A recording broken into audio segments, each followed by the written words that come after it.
What's up? Welcome to your Daily Buckeye Blitz with the uppercut for Tuesday, January 30th, 2024. Getting through this month. February soon. Hell Week commences in a week for me. That is wife's birthday, anniversary, and Valentine's all wrapped up in one 7-day period in November or February. Fuck. I wish it was November. It'd be over with. Anyways, yeah, Hell Week's coming up, starting on February 7th to the 14th, and I am excited. I have no presents, no gifts, nothing. Anyways, on a lighter note, let's talk about the cheaters. That's today's topic. I want to talk about, I would say, players that Michigan can't afford to lose. They can't afford to lose any of these guys. I want to set you up with who they lost after their national title run, and it's a lot. We're going to be here a while, so strap in. Anyways, let's get to it. Okay, who's gone? Quarterback J.J. McCarthy, Big Ten Quarterback of the Year, by the way. Running back Blake Corum, All-American running back. Wide receiver Roman Wilson, second team All-Big Ten. Wide receiver Cornelius Johnson, team's second leading receiver. Tight end A.J. Barner, he was a Mackey Award semifinalist. Left tackle Ladarius Henderson, first team All-Big Ten. O-lineman Carson Barnhart, second team All-Big Ten. Right tackle Trente Jones, 3-game starter. Left guard Trevor Keegan, second team All-Big Ten. Right guard Zach Zinter, ZZ, forget, All-American. Center Drake Nugent, first team All-Big Ten. On the defensive side of the ball, they lost Jalen Harrell, team sack leader. Defensive end Braden McGregor, 15-game starter at defensive end. That's a lot. Chris Jenkins, second team All-Big Ten. Linebacker Junior Colson, second team All-Big Ten. Linebacker Michael Barrett, third team All-Big Ten. Cornerback Mike Sanderstill, I'm All-American. Cornerback Josh Wallace, 11-game starter. So that's a lot of guys. Did I count those? 2, 4, 6, 8, 10, 12, 14, 16, 18 guys. Holy crap. That sounds like a lot. Then they lost 3 guys to the portal. Cornerback Cameron Calhoun, he was a 3-star, lost to Utah. Wide receiver Darius Clemens, 3-star, lost him to Oregon State. And then another corner, Amarian Walker, 3-star, he went to Ole Miss. Yeah. So that's a lot of dudes out. So these players could wait until the spring portal opens. They have 30 days right now, a little less than 30 days to pop in the portal, whoever's left over on this roster. I'm going to get into a handful of guys here. But other schools are tampering with these guys right now, trying to entice them to pop in the portal, whether it's NIL or just, more playing time, a better situation. A team not facing NCAA sanctions might be a good selling point too. So does a team up north have the NIL cash to keep these guys around? Because they're going to go through some shit here in the next 6 months before the season starts. So probably March is when the NCAA is going to levy the hammer. So the spring portal window does open April 16th. So these guys can stay in school for a few more months, go through spring ball, and then pop in the portal.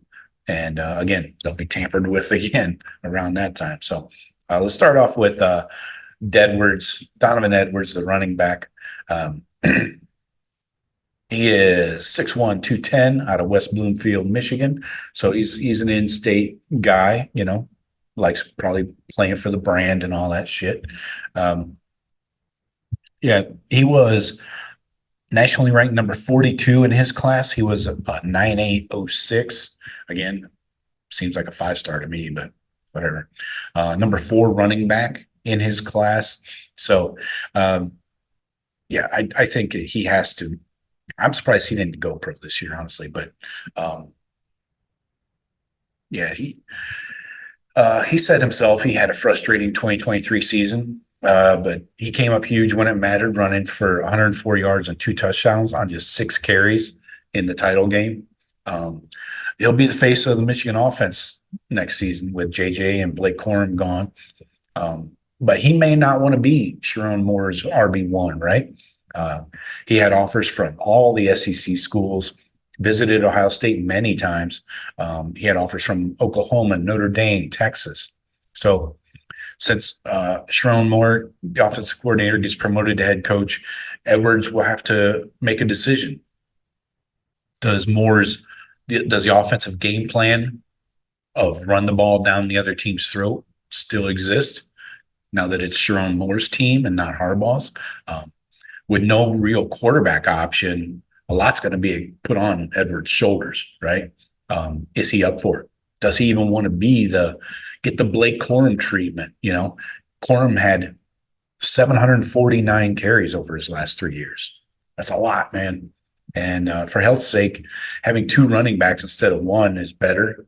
You see Trey Henderson and Quinshaw at Ohio State. There's a bunch of teams with better chances of contending for a title, and they could come calling for Edwards. If he does enter the portal, keep an eye on SEC schools like Georgia and Ole Miss, of course. Ole Miss is just going ham on the portal. He could split carries with a guy like Trevor Etienne at Georgia, or replace Quinshawn Judkins at Ole Miss. But again, does he want to be just the guy and take that beating of 25 or 30 carries a game? That'll wear you down quickly. The other guy I want to talk about is Colston Loveland, the tight end.